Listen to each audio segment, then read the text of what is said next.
Kasih karunia dan damai sejahtera Allah Bapa kita dan anaknya Tuhan Yesus Kristus menyertai saudara. Amin. Shalom saudara-saudara yang terkasih di dalam nama Tuhan Yesus Kristus. Senang bisa menyapa saudara di tempat saudara berada hari ini. Dalam dimensi yang berbeda, tetapi dalam dunia yang sama. Sebagai insan yang diciptakan untuk Tuhan, sebelum kita melakukan rangkaian aktivitas kita pada hari ini, marilah kita mengawalinya dengan mendengarkan firman Tuhan. Shalom, selamat pagi. Yang menjadi pembacaan Alkitab pada renungan pada pagi hari ini terdapat dalam kitab Yeremia 30 ayat yang ke-17. Sebab aku akan mendatangkan kesembuhan bagimu, aku akan mengobati luka-lukamu, demikianlah firman Tuhan. Sebab mereka telah menyebutkan engkau orang buangan, yakni sisa yang tiada seorang pun menanyakannya. Demikian firman Tuhan. Saudara yang terkasih di dalam nama Tuhan Yesus Kristus, apakah saudara kecewa jika saudara dikatakan adalah orang buangan?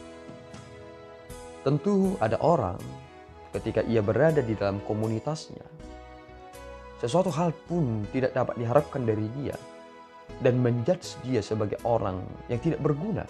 Itu sangat menyesakkan. Dan hal yang demikian juga yang diterima oleh bangsa Israel dalam pembuangan mereka. Ketika mereka terluka, tidak ada yang mengobati. Ketika mereka terbuang, mereka dianggap sebagai orang-orang yang telah terlupakan. Sangat menyakitkan. Dan ketika kita menyelami peristiwa tersebut, ketika seseorang memposisikan diri mereka sebagai orang buangan, tentu perasaan luka yang mendalam ada pada diri mereka. Saudara mungkin juga pernah mengalami hal yang demikian. Tetapi ada pengharapan yang luar biasa yang Tuhan nyatakan dalam nas firman Tuhan yang kita dengarkan hari ini. Bahwa ketika kamu adalah anak Tuhan, meskipun dalam pembuangan, kamu adalah orang yang perlu diperhitungkan di sana. Mengapa demikian? Karena kita harus menyadari satu hal, bahwa emas akan selamanya menjadi emas, meskipun itu berada di tempat yang kotor. Dan sebenarnya Tuhan ingin supaya bangsa Israel ini mengerti bahwa mereka adalah emas. Bangsa yang Tuhan pilih dari semua bangsa yang ada di dunia ini. Yang oleh karena anugerah Tuhan, bangsa itu diperkenankan sebagai rujukan bahwa daripadanya lah semua bangsa akan bercermin dalam perjalanan kehidupan mereka. Tetapi naasnya, mereka tidak menjaga diri mereka sungguh-sungguh, sehingga tidak menjadikan diri mereka sebagai role model dalam kehidupan ini. Maka saudaraku yang terkasih, ketika kita telah mendengarkan firman Tuhan hari ini, inilah janji pemulihan yang dinyatakan oleh Allah kepada bangsa Israel melalui hambanya Yeremia. Aku akan mendatangkan kesembuhan bagimu. Aku akan mengobati luka-lukamu. Demikianlah firman Tuhan. Ternyata jika Tuhan yang mengobati luka-luka akan peristiwa masa lalu, ternyata itu sangat menyegarkan hati. Ada pernah seorang yang berkata demikian, ketika saya menerima penderitaan karena selang beberapa minggu anakku akan menerima pemberkatan nikah, ia tiba-tiba meninggal. Aku sangat sulit untuk move on. Khotbah yang saya dengarkan seolah-olah tidak berguna. Tetapi ketika saya mendengarkan satu lagu, disitulah saya baru sadar. Ketika dinyanyikan, suka, duka, dipakainya untuk kebaikanku. Maka aku semakin mengerti Tuhan. Berarti duka yang aku terima hari ini adalah demi kebaikanku. Mengapa kita tidak berpikir secara positif dalam kehidupan ini? Banyak orang, lewat kegagalan mereka lah mereka menjadi berhasil.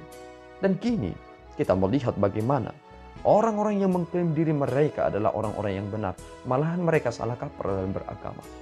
Kita harus mengerti bahwa kegagalan tidak selamanya menjadi kutukan. Malahan Tuhan juga bisa mengizinkan hal yang demikian supaya kita benar-benar respect, supaya kita benar-benar menaruh perhatian yang sungguh-sungguh dalam kehidupan ini. Maka saudaraku, pertimbangkan hidup saudara. Jangan memiliki masa depan yang kabur, masa depan yang kacau. karena kegagalan saudara hari ini atau masa lalu saudara yang sangat kelam. Saudara masih memiliki masa depan. Itulah penghiburan sejati yang Tuhan nyatakan kepada kita. Kita telah ditebus dari keberdosaan kita, apalagi yang melebihi dari kekayaan itu. Maka tetaplah bersukacita, berusahalah dalam hidup saudara, dan nyatakanlah bahwa Tuhan benar-benar menyertai saudara meskipun pasang surut kehidupan senantiasa menghampiri. Tuhan memberkati, kita berdoa. Ya Allah Tuhan kami bersyukur atas anugerah-Mu. Terima kasih ya Tuhan atas penyegaran jiwa kami. Engkau telah menyembuhkan luka-luka kami. Engkau telah menyatakan kesejahteraan itu kepada kami, sehingga kami tidak terus memposisikan diri kami sebagai orang yang terus terpuruk, tetapi Engkau telah mengangkat kami sehingga kami dapat menatap dunia dan masa depan kami.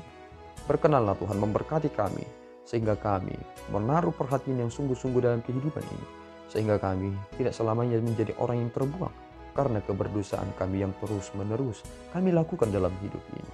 Pelihara kami Bapa dalam Yesus. Kami berdoa dan mengucap syukur. Anugerah Tuhan kita Yesus Kristus, kasih setia Allah Bapa, dan persekutuan Roh Kudus menyertai saudara. Amin.